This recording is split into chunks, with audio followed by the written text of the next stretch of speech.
O livro de Atos é o segundo volume de uma obra de duas partes unidas que hoje denominamos Lucas Atos. Foi escrito pelo mesmo autor, Lucas, que foi um colega de trabalho que viajava com Paulo. Isso é evidente a partir da introdução do livro, onde Lucas diz: "Eu escrevi o primeiro volume, que é o Evangelho, sobre todas as coisas que Jesus começou a fazer e ensinar." Agora, Lucas fornece aqui uma pista sobre o que será esse livro de Atos. O primeiro volume foi sobre o que Jesus começou a fazer e ensinar. O segundo volume será sobre o que Jesus continuou a fazer e ensinar, o que leva a um ponto muito interessante sobre o nome tradicional, mas não original do livro: os Atos dos Apóstolos. Enquanto diferentes apóstolos aparecem na maioria dessas histórias, a única personagem que unifica toda a história do início ao fim é o próprio Jesus, agindo diretamente ou por meio do Espírito. E assim, o livro teria sido mais preciso se tivesse sido nomeado Os Atos de Jesus e do Espírito Santo. A introdução do livro relata como Jesus, ressuscitado, passa 40 dias com os discípulos ensinando-lhes sobre o reino de Deus. E isso se conecta à história do Evangelho de Lucas, em que Jesus declarou que ele restauraria o reino de Deus sobre o mundo, começando com Israel. Então ele chamou Israel para viver sob o reino de Deus ao segui-lo. E ele foi coroado rei quando desistiu da sua vida, e depois venceu a morte com o seu amor. E assim começa o livro de Atos com o rei Jesus ressuscitado, ensinando os seus discípulos sobre a vida no seu reino. Então, ele promete que o Espírito virá em breve e eles serão imergidos na sua presença pessoal. E isso cumpre uma das principais esperanças dos profetas do Antigo Testamento: que no reino messiânico a presença de Deus, seu Espírito, viria e moraria entre o seu povo em um novo templo e transformaria os seus corações.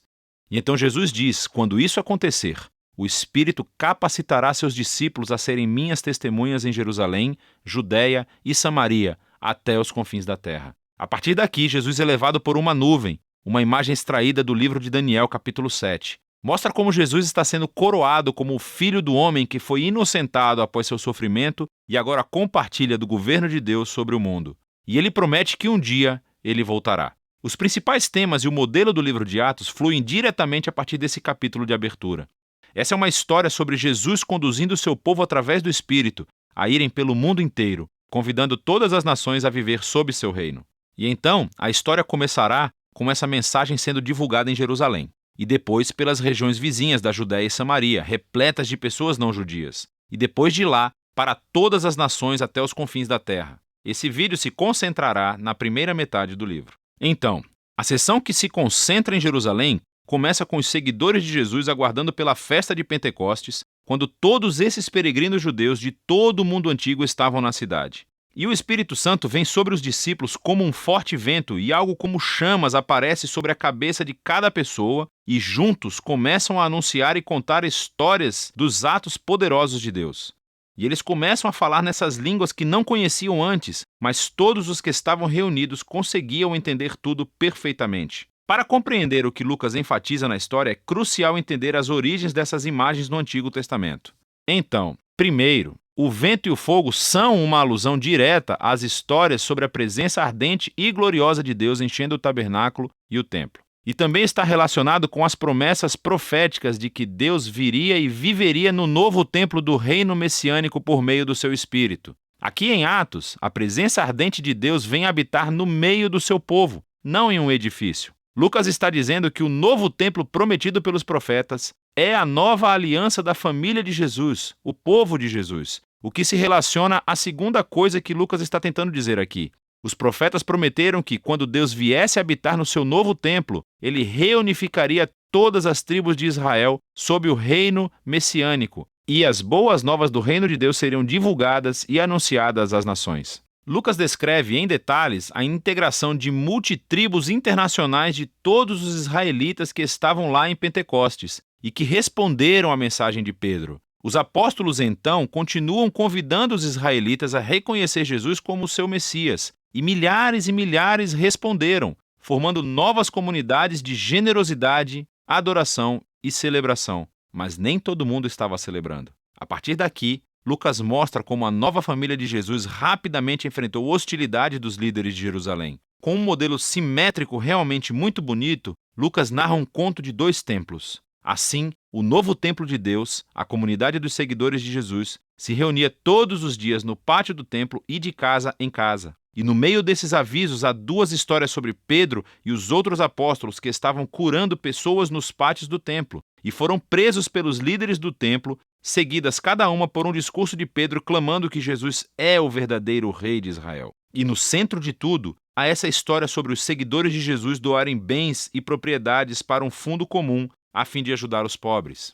O que é ótimo, e pode parecer que Lucas menciona isso de uma forma aleatória, até você perceber que esta era a única prática descrita nas leis da Torá e deveria estar acontecendo no Templo de Jerusalém com os seus líderes. Então, o ponto de vista de Lucas aqui é claro. O novo templo da comunidade de Jesus está cumprindo o propósito que Deus sempre desejou para o Templo de Jerusalém, o de ser um lugar onde céu e terra se encontram, onde as pessoas encontram a generosidade e a presença restauradora de Deus. Nesse conflito entre os dois templos, que culmina em Atos, capítulos 6 e 7, é onde começa a primeira onda de perseguições. Assim, os seguidores de Jesus continuam a se multiplicar, o que exige a presença de mais líderes. E um desses, Estevão, é uma testemunha corajosa de Jesus em Jerusalém, e ele acaba sendo preso e acusado de falar contra o templo e até mesmo de ameaçá-lo. Aqui, Estevão faz um longo discurso mostrando como os líderes de Israel sempre negaram os mensageiros que Deus lhes enviou,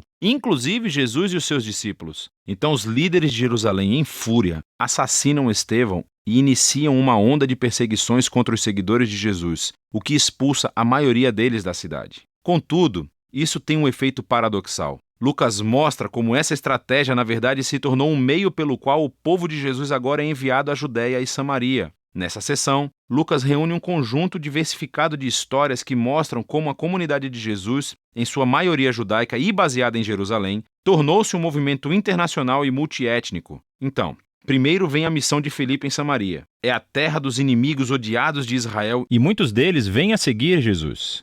Em seguida, temos a conversão de Saulo de Tarso, mais tarde conhecido como Paulo. Ele era o inimigo mortal e perseguidor dos seguidores de Jesus até conhecer pessoalmente o Jesus ressuscitado e se tornar um defensor apaixonado em nome de Jesus. Segue a história de Pedro quando teve uma visão sobre como Deus não considera o povo não-judeu ritualmente impuro ou indigno de se unir à família de Jesus. Pedro, então, é levado pelo Espírito para a casa de um soldado romano, que está repleta de pessoas não-judias, e todos reagem às boas novas de Jesus. Na verdade, o Espírito apresenta-se poderosamente entre eles, assim como fez para os discípulos judeus no capítulo 2. Todos esses temas se reúnem na fundação da igreja em Antioquia, a maior e mais cosmopolita cidade daquela parte do Império Romano. E Lucas nos diz que Barnabé, um líder judeu da igreja de Jerusalém, foi com Paulo para ajudar a liderar essa comunidade eclesial. E isso deu início à primeira grande igreja multiétnica da história. Foi onde os seguidores de Jesus foram chamados de cristãos pela primeira vez, e é a partir daqui que os primeiros missionários internacionais são enviados. E vemos a missão de Jesus se tornando realidade, o que nos leva ao restante da história de Lucas. Mas por enquanto, essa é a primeira metade do livro de Atos.